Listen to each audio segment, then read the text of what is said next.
Crianças na síndrome da cabana. Você sabe o que é isso? Trago hoje um assunto relativamente novo, que é a síndrome da cabana em crianças pós-pandemia. Muita gente não conhece e nunca ouviu falar, mas ao ler vai se identificar e refletir muito sobre o assunto.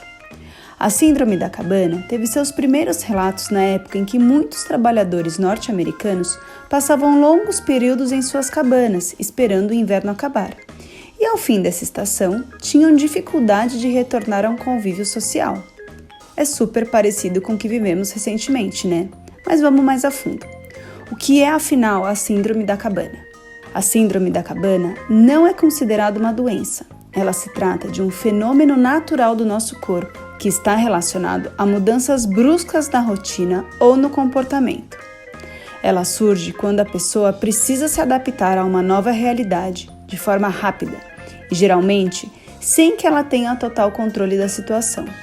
Ou seja, a pessoa é obrigada a sair da sua zona de conforto de maneira inesperada e, através do nosso instinto, nos adaptamos ao incerto de uma maneira obrigada. Só que o problema é que essa mudança inesperada causa alterações significativas nas emoções e no modo de agir desta pessoa. Mas não estamos falando de um quadro de depressão ou de ansiedade. Estamos falando de uma situação onde um indivíduo se prepara mentalmente e instintivamente para uma situação onde ele se sente seguro e isolado, totalmente seguro, sem angústias, e ali ele resolve ficar.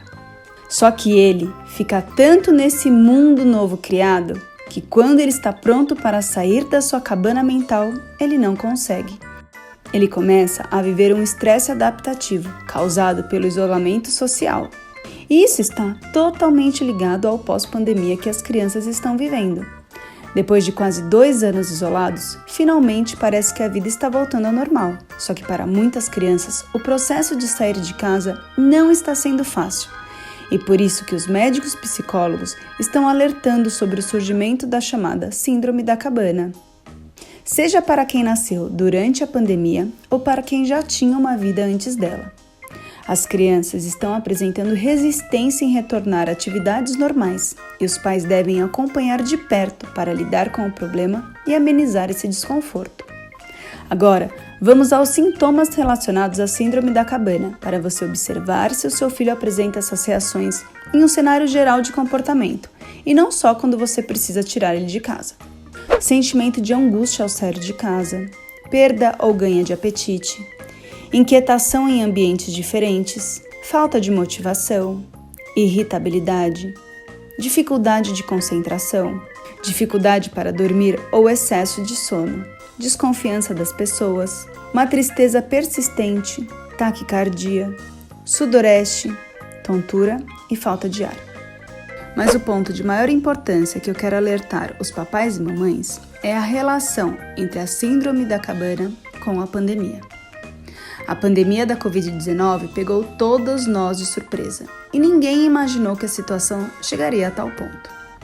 O isolamento social foi imposto mundialmente e todos nós tivemos que mudar nossas rotinas de um dia para o outro. Paramos de ir ao trabalho, ficamos presos em casa, as crianças pararam de frequentar as escolas e de brincar com os amigos e todos sofreram muito. Porém, muitas crianças vêm apresentando incertezas emocionais ao sair de casa e tudo está relacionado à síndrome da cabana, porque infelizmente eles são pequenos e não se sentem mais totalmente seguros ao sair de casa. Para eles, é difícil inclusive voltar à rotina de antes, como frequentar a escola, interagir com os amigos e se comunicar. Enfim, existe uma angústia interna muito grande para os pequenos. Caso seu filho esteja passando por isso, veja como ajudar. Se você identificar que os desafios estão sendo complicados demais e que simples atividades estão mais difíceis de superar no dia a dia do seu filho, então é hora de buscar ajuda médica. Ele vai precisar de ajuda de psicólogos para conseguir aos poucos se adaptar com a vida fora de casa. Não é um processo rápido que resolve do dia para a noite.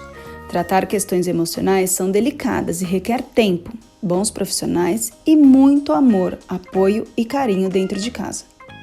Divide comigo como está sendo na sua casa.